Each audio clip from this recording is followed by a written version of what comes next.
मौका बाबा ने दिया उसी समय दादी जानकी जी ने शरीर छोड़ा। तो भले उस समय हम नहीं जा पाए क्योंकि सिर्फ 100 लोगों को अलाउड किया था, पर दादी जानकी जी से रिलेटेड एक शो आया, मुझे पता नहीं आपने देखा या नहीं देखा, यूट्यूब में आप जरूर देखना, दादी जानकी गॉड्स मैसेंजर बोल के, और जयंती दीदी के साथ वो शो होस्ट करने का चांस मिला। ब्रिजमोहन भाई जी, जयंती दीदी, महाराष्ट्र और आंध्रा के जोन इंचार्ज आदरणीय संतोष दीदी, जिनका विशेष मेरे से बहुत ज्यादा प्यार है, तो उनके साथ लगभग 50 एपिसोड शूट हुए। लोग सोच रहे थे कि क्या करें, समय नहीं जा रहा था और हमें समय मिल नहीं रहा था। 3 बजे तक स्टूडियो में रहते थे, उसके बाद फिर तैयार होके वापस 5 बजे हमारी योग भट्टी चलती थी 2 घंटे की। फिर भाई बोलने लगे, जो हेड है हरिलाल भाई, ऐसे करो आप शाम को भी शूट करो।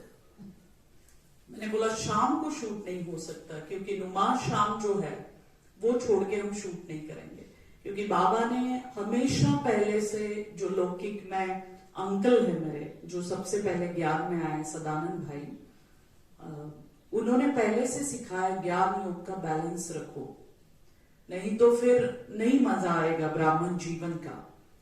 सेवा ज्ञान योग का बैलेंस रखो। परसों की मुरली में बाबा ने बोला था, आपको याद होगा, सेवा बहुत कर ली और अमृत वेला मिस हो गया तो फिर लेवल बराबर हो गए, ना जमा हुआ ना खर्चा हुआ। सेवा करके भी, बहुत थक के भी, अगर अमृत वेले प्यार से बाबा को याद किया तो फिर ऊंचे बढ़ने की एक मार्जिन आपको और मिल गई। तो वही हमेशा बैलेंस रखा। और जब बचपन में ज्ञान में आए, 9th क्लास में थे, तब पहले सदानंद भाई, गुलाब बहन, मेरी बुआ है एक, वो ज्ञान में चले। फिर हम सब बच्चों का कोर्स हुआ था घर में। आपको पता होगा बीदर के संतोष दीदी, वो हमारे फैमिली से काफी क्लोज थे, आते रहते थे, और उन्होंने घर में कोर्स किया। मैं एक जॉइंट फैमिली में रहती हूँ, 36 member living together in Barshi, Latur and Poona. Barshi हमारा मेन घर है, वहां हम एक साथ 17 लोग रहते हैं, और बहुत प्यार से आप कभी भी आके देखना, कोई घनसार नहीं, कोई चिड़चिड़ नहीं, कोई किसी के साथ लड़ाई झगड़ा नहीं, सिर्फ बाबा के ज्ञान के कारण बहुत स्मूथली सब कुछ चलता है। और उस समय जब ज्ञान मिला तब निश्चय किया, पहले क्या, बहनों की पालना के कारण जुड़ गए। बहनें बहुत प्यार करती थी। मेरे उस समय शक्कू बहन जी थे, जो मैं कहूंगी अलौकिक माँ, उन्होंने बहुत प्यार किया। पढ़ाई में पहले से अव्वल थे तो फिर सेंटर पे पढ़ने जाते थे, तो बहन बहुत अच्छा माहौल देती थी। पहले 10 मिनट योग करवाती, मन की एकाग्रता को बढ़ाती, फिर कुछ खिलाती। ब्राह्मणों को सबसे प्यारी टोली, टोली से ही कई बच्चे जुड़ जाते हैं। कुछ नया बनाया, वो सेंटर का ढोकला बहुत अच्छा लगता था, तो वो ढोकला बनाया कि फोन करती, ऐसे उन्होंने जुड़ाया। और आपको वंडरफुल लगेगा, उस समय 10 कन्याएं थी, 9 कन्याएं बहुत गरीब परिवार से थी, और एक मैं ही थी जो बहुत साहूकार परिवार से थी। पर वो 9 कन्याएं सारी गल गई, और एक बाबा ने मुझे बहुत ज्यादा पक्का बना दिया, और इस कदर पक्का बनाया जो आज तक कभी भी थोड़ा भी निश्चय नहीं हिला। एक बात मैं यहां अंडरलाइन आपको करवाऊंगी कि उस समय जो ज्ञान में चले, तब सूरज भाई और दिव्य प्रभा बहन जी हमारे जोन में आए थे। बोरीवली के दिव्या बहन जी है, वो हमारे घर भी आए। तब उन्होंने कहा मुझे, मेरा नाम अनीता है पर सभी अनु बोलते हैं, और महारथियों से काफी बार मेरा मिलना होता है उनके साथ बचपन से। सभी महारथी, दादी रतन मोहिनी से लेकर सूरज भाई, मृत्युंजय भाई, उषा दीदी तो मेरे मेंटोर है, मना उषा दीदी, कुछ भी होता है तो मैं कभी भी उनको फोन कर सकती हूँ। तो इन सबकी पालना के कारण ही आगे बढ़े। तो उस समय मुझे इन्होंने कहा था, दिव्या बहन ने, बहन आप बहुत सेवा में आगे बढ़ोगे, आप बहुत अच्छा पुरुषार्थ करोगे, पर अगर आपका अमृत वेला ठीक नहीं रहा तो फिर आपकी कुछ भी स्थिति नहीं रहेगी। फिर मैंने और अंकल ने सोचा, मेरे अंकल भी बहुत ज्यादा गहन पुरुषार्थी है, अभी उनका 8 घंटे का चार्ट चल रहा है, ही इज टोटली ब्लाइंड, उनको कुछ भी दिखाई नहीं देता है अभी, पर तन मन धन पूरा सेवा में उन्होंने लगाया हुआ है। तो हमने संकल्प किया कि अगर अमृत वेला मिस हुआ उस दिन से, मैं तो बहुत छोटी थी, अगर अमृत वेला मिस हुआ तो हम भंडारी में 50-100 रुपए डालेंगे। अब 1 महीने तक हमारा अमृत वेला मिस ही हो रहा है, कभी हो रहा है कभी नहीं हो रहा है, हम भंडारी में पैसे डालते जा रहे हैं। अब कुछ फर्क नहीं पड़ रहा है, पैसा है तो डाल रहे हैं। फिर हमारे साथ एक हमारे माहेश्वरी समाज के जुगल भाई थे, उन्होंने कहा ऐसे नहीं फर्क पड़ेगा, आप ऐसे करो कि पैसे तो भले डालो आप, पर अगर अमृत वेला मिस होता है तो आप खाना नहीं खाओ। अब आप सोचो, दूसरे दिन अमृत वेला मिस हुआ, खाना मिस हुआ, बार बार किचन में मैं और अंकल जा रहे आ रहे, फल तो खा सकते हैं, पानी तो पी सकते हैं, शरबत तो पी सकते हैं, ऐसे थोड़ा सा एक्सक्यूज करके, पर जब रोटी नहीं मिलती ना, शरीर की जो ताकत है, फिर दूसरे दिन भले नींद में किया होगा अमृत वेला, पर उठ के जरूर बैठे क्योंकि रोटी तो चाहिए। ऐसे करते करते करते इतना पक्का कि आज हम 2:30 बजे पहुंचे, ऊपर जाने तक 3 बज गए, फिर हमने 3:30 बजे तक पहले बाबा को याद किया और फिर हम सोए 5:15 तक, क्योंकि जीवन की जो हमारी नियम और मर्यादाएं हैं, ब्राह्मण जीवन की, बाय हुक और बाय क्रुक कुछ भी हो जाए वो तोड़नी नहीं चाहिए। अभी ज्वाइंट फैमिली है, घरों में इतनी शादियां चलती रहती है, बड़े बड़े होटल्स बुक होते हैं, सबको अभी घरों में पता है कि ये कुछ नहीं खाएंगे, हमारा सेंटर से टिफिन आता है या हम कैरी करते हैं, तो लोगों को बड़ा वंडरफुल लगता है कि कितना नियम में ये पक्के हैं। पहले पहले हर एक को बंधन आते हैं देखिए, पर जब आपका निश्चय पक्का है बाबा के ऊपर, तो वो बंधन ही धीरे धीरे आपको आगे बढ़ाते हैं और सभी सहयोगी हो जाते हैं। मेरे जीवन का अनुभव सुनाऊं, जब मेरी शादी की एक उम्र आई, उस समय हमारे घर में बहुत मीटिंग सेटिंग्स चले, सभी 36 मेंबर्स की, उनको पहले लगा कि बस चल रही है, थोड़ा अभी बुखार है इसका, धीरे धीरे उतर जाएगा, क्योंकि और 2-3 बहनें भी चल रही थी, वो तो धीरे धीरे चली गई। पर बाबा ने ऐसा पकड़ा ना, जो बोलते ना रास्ते चलते ब्राह्मण फंस गया, इस कदर पकड़ा बाबा ने। फिर सबने बहुत सारे आमिष दिखाए कि ऐसे करेंगे, बड़े घर में देंगे, मुझे पता भी नहीं था, मेरा बायोडाटा भी माहेश्वरी समाज के इसमें उन्होंने डाल दिया था। फिर उन्होंने और उसमें कि आपको बीके ही लड़का देखेंगे, इस कदर भी आमिष दिया, और 2 लड़के औरंगाबाद के, वो उनको बोल भी दिया उन्होंने। अब सोचिए, उस समय मैंने एक ही बोला कि अगर आप इस कदर मेरे पीछे लगेंगे तो फिर मैं यहां नहीं रहूंगी, मैं सब, मुझे बहुत सारे जगह से बुलावा है, मैं चली जाऊंगी। तो फिर उन्होंने सोचा कि एटलीस्ट ये हमारे साथ तो रहे। उन्होंने पहले से मुझे कंडीशन डाली थी, भले आप ये जीवन जियो पर आप परमानेंट सेंटर पे नहीं जाओगे। और मैं समझती हूँ कि वो भी अच्छा ही हुआ, क्योंकि आज जो पिछले 10 सालों से फ्रीडम से हम सेवा कर रहे हैं देश विदेश में जाके, वो शायद सेंटर पे रह के नहीं कर पाते, क्योंकि मुझे दीदी कितनी जिम्मेवारियां रहती है बहनों को।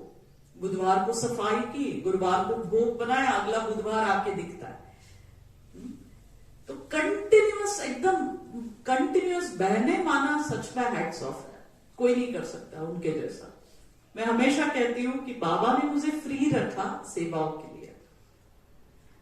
और उसके बाद इतना निश्चय पक्का, फिर ऐसे हुआ कि 2 भाइयों ने 6 महीने बाद बंद कर दी, बिल्कुल चेहरा भी नहीं देखे। मैं उनको कभी गलत, पहले से माँ के संस्कार बहुत रॉयल थे। एक बचपन का किस्सा सुनाऊंगी मेरे। मैं लगभग 6ठी 7वीं क्लास में पढ़ती थी, 6 में थी, और मैं और मेरी बहन आपस में झगड़ा कर रहे थे कुछ बात से। तो मेरी बड़ी भौजाई जो अभी 93 ईयर ओल्ड है, उसने मुझे बोला कि आप ऐसे झगड़ा मत करो, शांति रखो। तो मैंने एक सेंटेंस उनको बोला, प्लीज आप मेरे बीच में मत बोलिए। तो उनको बड़ा गुस्सा आया और अपने रूम में चले गए। अब ये सीन मेरी मम्मी देख रही थी। मैंने एक ही सेंटेंस बोला। उस दिन उन्होंने मेरे से बात नहीं की। और जॉइंट फैमिली में बहुत सोच समझ के रहना पड़ता है, हर एक के मन संभालो, हर एक के साथ प्यार से रहो। फिर मेरी मम्मी उनके कमरे में मुझे लेके गई, लॉक किया रूम और बोला माफी मांग। मैंने बोला मैंने कुछ किया ही नहीं है, ये बार बार मेरे बीच में बोलते, इसलिए मैंने बोला कि अब बोलो नहीं। जब तक ये तुझे माफ नहीं कर देते तेरी बड़ी मां, तब तक तू इस कमरे के बाहर नहीं जाएगी, और ना तुझे खाना मिलेगा, ना तू पढ़ाई कर पाएगी, ना कहाँ जाना आना होगा तेरा। वो बड़ी माँ भी बहुत बहुत सॉफ्ट थी, वो बड़ी माँ, पर उस समय उसको थोड़ा लग गया था। तो मैंने सॉरी बोला, ठीक है चलो क्या है। मेरी माँ हमेशा बोलती है कि सॉरी बोलने से कोई, मारवाड़ी में बोलते हैं ना, छोटे बाप की नहीं हो जाएगी, या तेरे खड्डे नहीं गिर जाएंगे तेरे से। तो मैंने सॉरी बोल दिया, तो वो नहीं सुनने को तैयार। तो फिर उसके बाद जो मेरी माँ ने किया ना, वो आज तक मैं उसके कारण बहुत कुछ जीवन में सीखी हूं। मुझे पूरा साष्टांग दंडवत बोलते ना, पूरा उनके पैरों पे मेरा सिर, और मैं ऐसा पूरा लेटी हूं और बोला अब माफी मांग। फिर वो बड़ी माँ रोने लगी, लिटरली रोने लगी वो, और उसने मुझे गले लगाया कि अरे इतना क्या है, इतना क्या हुआ है। तो ये जो संस्कार थे ना, वो भी ज्ञान में यूज हुए बचपन से, कि अपने से बड़े और छोटों का हमेशा रिस्पेक्ट रखो। उसके बाद जब भाइयों ने बात बंद की, तब मुझे कई बार लगता था यार मेरा क्या बिगड़ता है, छोड़ो ना। इतनी मैच्योरिटी नहीं थी तब, बहुत छोटी थी मैं, जस्ट बीए पास आउट किया था। मेरा क्या बिगड़ता है, ये नहीं बात करे ना, मेरा क्या जाता है। तब भी बड़ी बहनें उषा दीदी और इन्होंने बहुत अच्छा गाइडलाइन दिया, और फिर उनके साथ वो बात नहीं करते। 6 महीने तक मैं जाके बात करती, उनके लिए चाय बनाती, बाकी सारे काम सर्वेंट्स करते, मैं उनके लिए खाना बनाती, विशेष बाबा की याद में उनके लिए चाय बना के लेके जाती। तो वो 6 महीने के बाद मेरे भाभी को बोले, हाँ ये इस ब्रह्मा कुमारी ज्ञान में कुछ है। बाबा ने भी बोला है, बच्चे आप कितना योग करते हैं, आप 4 घंटे यहां बैठ के योग करते हैं, आप कितना ज्ञान सुनते हैं, इससे बाप की प्रत्यक्षता नहीं होगी। बाप की प्रत्यक्षता आपके प्रैक्टिकल चलन के द्वारा होगी। और उस समय जो बाप प्रत्यक्ष हुआ ना, सचमुच वो भाई लोग मेरे साथ इतने प्यार से रहने लगे, एकदम चेंज हो गया। भले वो अभी भी बहुत ज्यादा बाबा को नहीं मानते, पर एटलीस्ट मुझे किसी भी बात में विरोध नहीं करते, सहयोग देते। अभी चक्रधारी दीदी पैंडेमिक के पहले बारसी में आए थे, हमारा एक बहुत बड़ा मंगल कार्यालय बना शादी के लिए, जो हॉल होटल शादी रहता है ना, तो हमारे अंकल की दिल थी कि उसका उद्घाटन चक्रधारी दीदी से हो। और फिर चक्रधारी दीदी जब आए तो मुझे वंडरफुल लगा, वो 2 भाइयों ने पूरा सामान लाने से लेके सब कुछ किया, जो सबसे विरोधी थे। तो बाबा बोलते हैं क्या होता है, विरोधी से सहयोगी, सहयोगी से योगी, और योगी से कल का वरदान सहयोगी बन जाते हैं। पता है कि भले वो सहयोगी बने, ये भी बहुत बड़ी बात है। तो आपकी स्थिति सेवा कराते, उस दिन से लेकर वो 6 महीने अगर मैं ठीक से नहीं चलती, अगर मैं उनका विरोध करती, अगर मैं जोर से बोलती, तो शायद आज वो मुझे सहयोग नहीं करते। आज जो उनका केयर है मेरे प्रति, और आप सोचिए ना कि वो भी तो उनकी जगह पर बराबर थे ना। वो थोड़ी गलत थे। उनको भी लगता था कि हमारी बहन अच्छा गृहस्थ में रहे, बड़ा संसार करे, अच्छे घर में जाए, उनके उनके जगह पे राइट है। उनको लगता था कि वो जीवन में उसके एंजॉयमेंट रहेंगी। अब हम ब्राह्मणों की एंजॉयमेंट की डेफिनेशन टोटली डिफरेंट है, उन लोगों की डिफरेंट है, हमारी एंजॉयमेंट की डेफिनेशन डिफरेंट है। धीरे धीरे उनको समझ में आ गया कि इसको ज्ञान योग में एंजॉयमेंट है, सेवा में एंजॉयमेंट है। तो उन्होंने वो चीज एक्सेप्ट कर ली और अभी सभी सहयोगी है, कोई भी ऐसा नहीं कि विरोधी। और मुझे कहते हुए गर्व होता है ये बात कि ऐसे देखें तो करवा फैमिली 36 है, पर आपस में जो हमारा पूरा बहन बेटियां जवाई आदि है वो सब मिलके 100 लोग तो होंगे। और किसी के जीवन में कुछ भी प्रॉब्लम आया तो सबसे पहले उनको संकल्प आता है कि अन्नू को फोन करें, क्योंकि मैं काउंसलिंग भी करती हूँ, बहुत सारे काउंसलिंग सेशंस भी हम लेते हैं। मेरे पास डिवोर्स की अभी तक पिछले 6 साल में 23 केसेस आई थी, उसमें से मैं 13 सॉल्व कर पाई। बाबा ने वो जो डिवोर्स होने वाले थे, तलाक, वो सॉल्व करा दिया। काफी बच्चों के प्रॉब्लम्स रहते हैं, और इस पैंडेमिक में तो अच्छे अच्छे लोग बहुत ज्यादा स्ट्रेस में चले गए, तो उनका भी काउंसलिंग। कई मुझे वंडरफुल लगा कि कई ब्राह्मण बच्चे भी स्ट्रेस में गए, बहुत डीपली स्ट्रेस में गए, तनाव में, उनको निकालना। तो बहुत खुशी होती है कि अभी ऐसा हो गया कि हमारे घर में एक ऐसा व्यक्ति है जो किसी को भी कुछ प्रॉब्लम हुआ तो उसको फोन करो, उसका सोल्यूशन मिलेगा। मुझे इसका खुशी है कि बाबा ने इस कदर बना दिया कि अभी कुछ भी हो जाए घर में तो अनु सॉल्व कर देगी। और इतना ही नहीं कि जो फाइनेंशियल डिसीजन रहता है, कुछ मीटिंग्स रहती है, तो भाइयों ने अभी उसमें मुझे भी इन्वॉल्वमेंट लिया है कि नहीं, इसके वाइब्रेशन काम करेंगे। भले बहुत ज्यादा नहीं मानते हो, रेगुलर में ज्यादा मुझसे बात भी नहीं करते, पर पीछे से अभी मैं निकली, वैसे ही भाभी बोले भैया 2 बार पूछा, पहुंची वो ठीक से है ना, टिकट्स अच्छे से है ना, माना केयर जो है ना वो है। और तब से लेकर देखिए, आप भी अगर आपको विरोध है घर में या कोई आपसे ठीक से बात नहीं करता है, आपका एक ही काम है, बाबा की कई मुरलियां चली, शुभ भावना शुभ कामना। विपश्यना में वो एक प्रार्थना सिखाते हैं, तेरा मंगल मेरा मंगल सबका मंगल हो रे। तो यही हमें करना है। घर में आप जैसे ही प्रवेश करते हो, घर के जितने भी लोग हैं उनके लिए एक पॉजिटिव वाइब्स, इनका कल्याण हो, इनका भला हो, मेरा भी कल्याण और सबका भी कल्याण। हमारा तो कल्याण हो ही चुका है, बाबा मिला सब कुछ मिला है निश्चय, बाबा मिला सब कुछ मिला निश्चय है, या और कोई चाहिए साथी? कोई रूठ जाए घर में तो आप भी रूठ जाते, आप भी नाराज हो जाते, कैसी है स्थिति? हाँ माता है, अगर घर में कोई आपको गुस्सा करे, आपसे रूठ जाए तो स्थिति कैसी रहती है? दादी जानकी जी का जयंती दीदी के साथ एक शो कर रहे थे, तब जयंती दीदी ने बोला, दादी हमेशा कहती थी बहनों को कि अब एक गले में आईना डाल के रखो, और सारे दिन में कितने मूड स्विंग होते हैं ये चेक करो। किसी ने बोला, अरे बहन आप तो बहुत अच्छी क्लास करवाई, आपने तो बहुत अच्छी सेवा की, खुशी से। अरे बहन आप ऐसे बात करती हो, मूर्छा गया।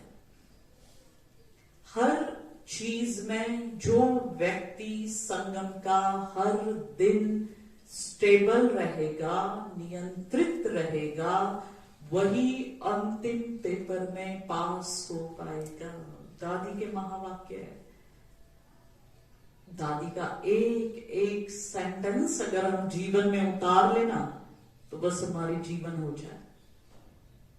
आप सोचो 103 नॉट आउट 50,000 किलोमीटर जो ट्रैवल कर सकती है बड़े फ्लाइट से, हेलीकॉप्टर से, इट्स अ वंडरफुल थिंग। दादी को पूछा, कैसे दादी, कितनी आती है एनर्जी, कहां से आती है?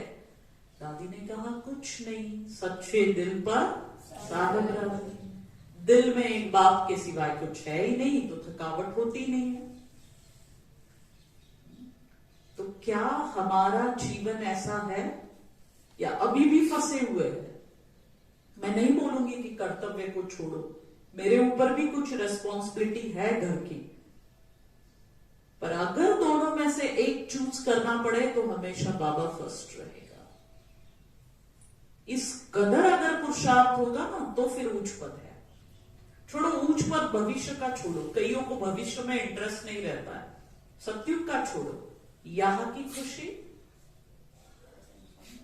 यहां का आनंद, यहां की सुंदर जीवन लगती है, ब्राह्मण जीवन अच्छी लगती है, या बस अभी उधर हमको एक्सेप्ट नहीं करेंगे इसलिए चल रहे हैं? ऐसे तो नहीं है।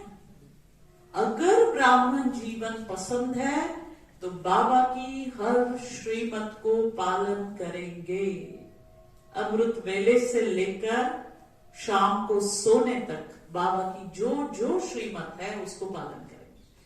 कहा श्रीमत का उल्लंघन हुआ ना कि हमारे जीवन में फिर खुशी गायब होती है। अगर श्रीमत अनुसार चलते हैं ना तो खुशी में रहते हैं। और इसके लिए प्रॉपर गाइडलाइन मिलना बहुत आवश्यक है। पुरुषार्थ कर रहे हैं पर तीव्र पुरुषार्थ, बाबा की संडे की मुरली, तीव्र पुरुषार्थी बच्चे सब शब्द के ऊपर बोला, पूरा शब्द ध्यान है। क्या बोला था? क्या बोला था? क्या है? तीव्र पुरुषार्थी की सिंपल डेफिनेशन है, जो बाबा ने कहा वो हमने किया। अलग अलग मुरलियों में अलग अलग चीजें आती है, पर सिंपल इसमें कहे आज बाबा की श्रीमत क्या थी, उसके अनुसार हमारा अगर जीवन है तो हम तीव्र पुरुषार्थी हैं। तीव्र पुरुषार्थी माना जो दिनचर्या है उसके अनुसार हम चल रहे हैं। वो तो अभी हर ब्राह्मण जीवन का है कि अमृत वेला उठ रहे हैं, मुरली पढ़ रहे हैं, मां शाम कर रहे हैं, ट्रैफिक कंट्रोल कर रहे हैं, पर हर घड़ी हर श्वास अगर बाबा साथ में है, लाइट और माइट स्थिति का अनुभव हर पल हो रहा है। जैसे मैं बैठी हूं, मैं लाइट के कार में आत्मा हूं, मेरे सामने जितने लोग बैठे हैं सारे लाइट के कार में आत्मा चमक रही है। अगर मैं चल रही हूं, मेरे साथ कोई चल रहा है, हम दोनों लाइट के कार में चल रहे हैं। चलते फिरते सोई हूं, लाइट का शरीर है। हर पल हर घड़ी लाइट और माइट का अनुभव होना, ये तीव्र पुरुषार्थ की निशानी है।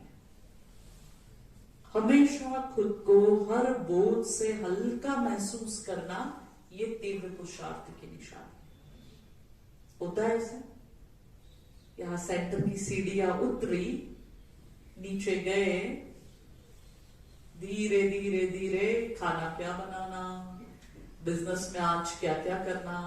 जैसे ही आप दुकान में बिजनेस में जाते हैं, पहला कदम जब आप रखते हैं, बाबा ये आपका बिजनेस, ये आपका घर, ये आपका किचन, आप मुझ आत्मा से करवा रहे हैं। ये निमित्त भाव, आई एम ओनली ट्रस्टी, ये जब होगा ना तब देखो बिजनेस में मेरा एक्सपीरियंस, मैं खुद एक बिजनेस वुमन थी, अभी सेवाओं के कारण थोड़ा कम किया मैंने, डबल मुनाफा होगा, गारंटी से कहती हूँ, एक्सपीरियंस से, अनुभव से कह रही हूं। जब किचन में आप सोचो, बाबा के घर में एक साथ 100 लोग भी भूख खाए तो बहनें थकती नहीं। हमारे घर में अचानक फोन आ जाए कि 4 लोग खाने पे आ रहे हैं, क्या होता है? और 2 बजे फोन आए दोपहर के, कितनी हड़बड़ मचती है। बाबा के घर में क्यों नहीं मचती हड़बड़? क्योंकि बहनों को पता है कि ये बाबा के बच्चे हैं, हम सिर्फ ट्रस्टी है, निमित्त है। उसके कारण सारा कार्य कैसे चलता है? निर्विघ्न। और क्या है, बहनें तो सारी निस्वार्थ है ना, उनका क्या है, वो तो बस बैठी है सीट पर, बाबा ने बिठाया है इसलिए, सेवाओं के लिए।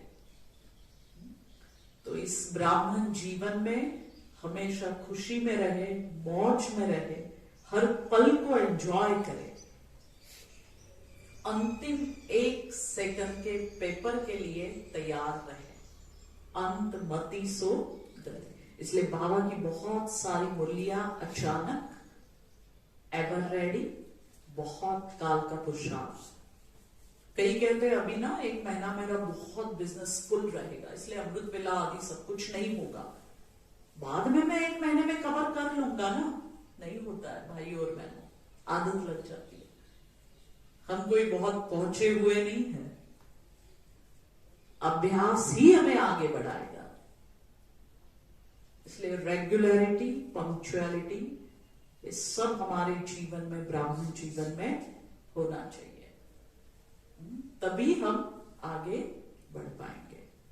बाकी शरीर का नाम अनीता बहन है, सभी बचपन से अन्नू कहते हैं, अन्नू बहन बोल के।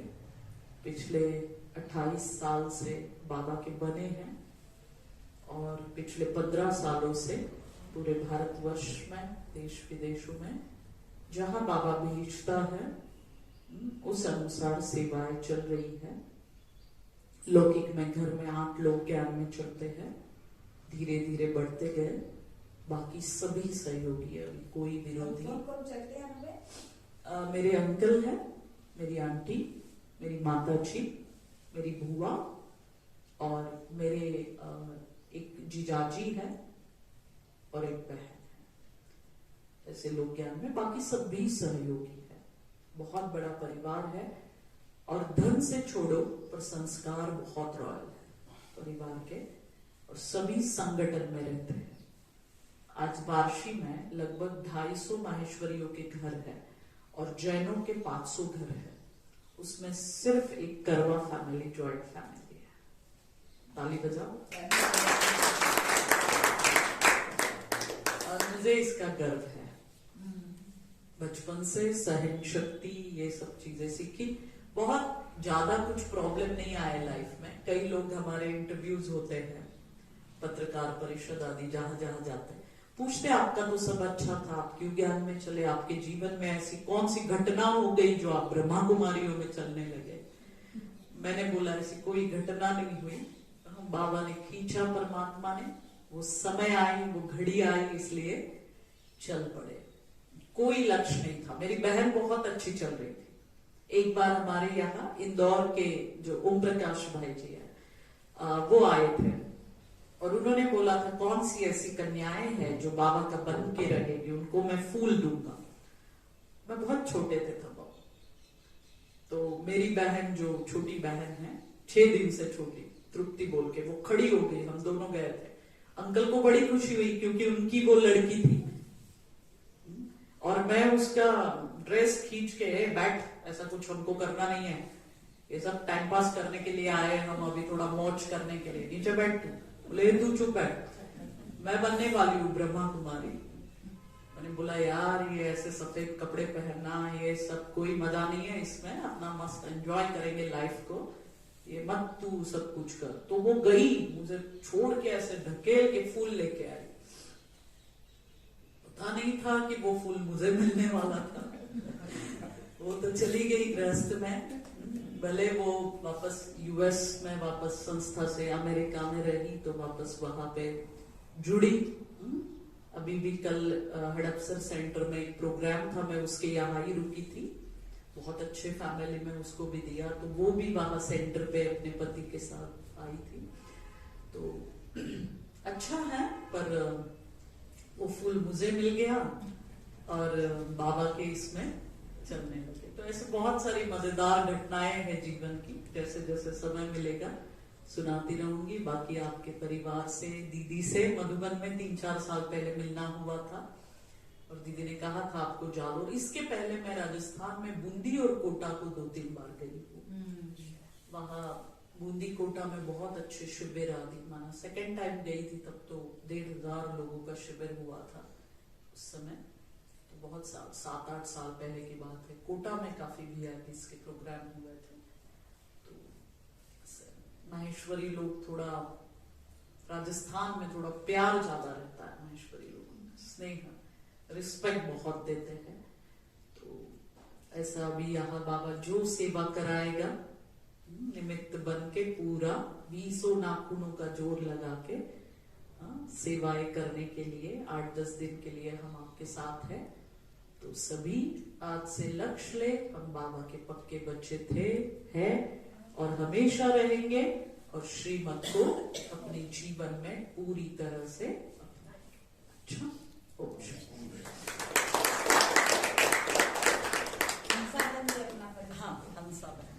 जाते हैं और बहुत अच्छा खुद के जैसा ही मुझे रखते हैं, यही मुझे बहुत खुशी है। बाकी बाबा के तो हम है ही। कब से ज्ञान मिला? मुझे ज्ञान 15 साल हो गए मुझे, करीबन 15 साल से मैं बाबा के ज्ञान में ही हूँ। और सारी जितने भी बाबा के हैं मुरलियाँ, कभी भी मुरली मैं मिस नहीं करती मेरा। और अमृत वेला भी मेरा अच्छा होता है। कभी बाई चांस होता है ऐसा, क्योंकि रात को ज्यादा जागने से फिर बाद में ठीक से नहीं होता। जो कहते हैं ना, रात को जागेंगे तो सवेरे नहीं उठेंगे, इसलिए बाबा कहते हैं 10 बजे सो जाओ। मेरा तो नियम ही है, मैं तो 10 बजे सो ही जाती हूँ। 10 बजे के बाद मुझे कोई भी मिले तो मैं तो बात नहीं करती हूँ। और मेरे में एक विशेषता यही है कि मैं पक्की बाबा की ही हूँ। ओम शांति।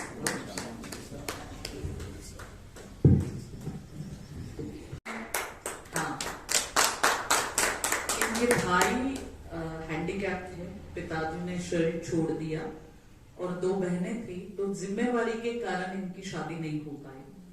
तो मैंने कहा बहुत अच्छा होगा, बाबा मिला पूरा।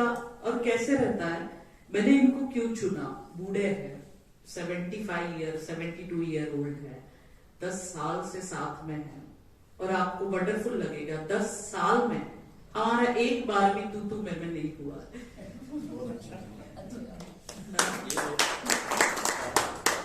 कारण यह है कि दोनों की, हम लोग बारसी में भी आसपास में बहुत जगह पे सेवाओं में हर दिन जाते हैं। अगर मैंने इनको सुबह 6:30 बजे बुलाया है तो 6:20 को ये पार्किंग में गाड़ी में बैठे हुए मिलेंगे आपको।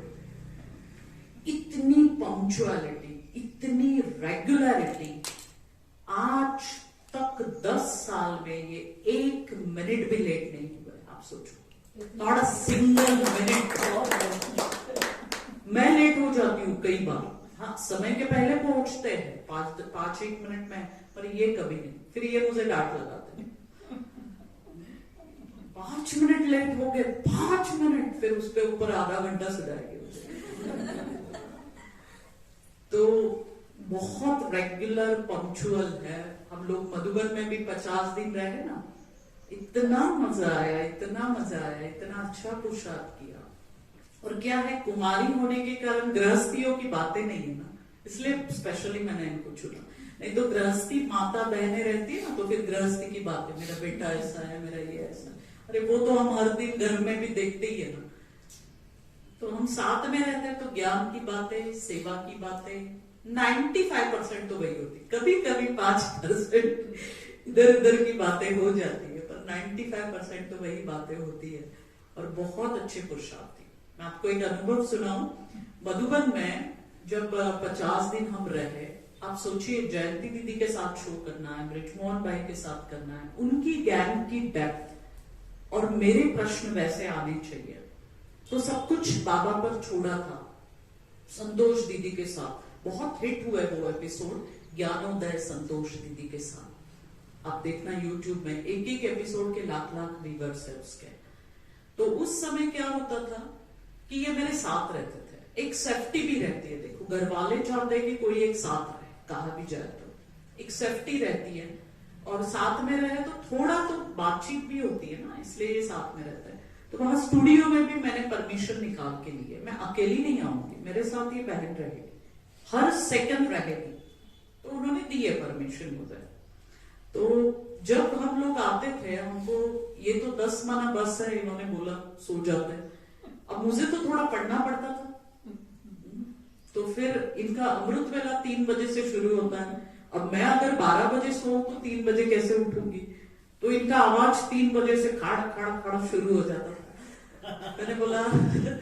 मैंने बोला आपकी तैयारी हम रात को करके रखेंगे। हम लोग बैकुंठ में रुके थे, 2-2 के ये रहते हैं, तो हम क्या पहाड़ी को देख के योग करते। रूम से बाहर हमको निकलने की परमिशन थी क्योंकि स्टूडियो का ये दिया था हमको। तो हम लोग गैलरी के सामने वो जो कुर्सियां रहती उसको रात की इनकी तैयारी करके रख देती थी। एक ड्रीम लाइट हो रही है, फिर आप 2 बजे उठो, 3 बजे उठो, मुझे डिस्टर्ब मत करो।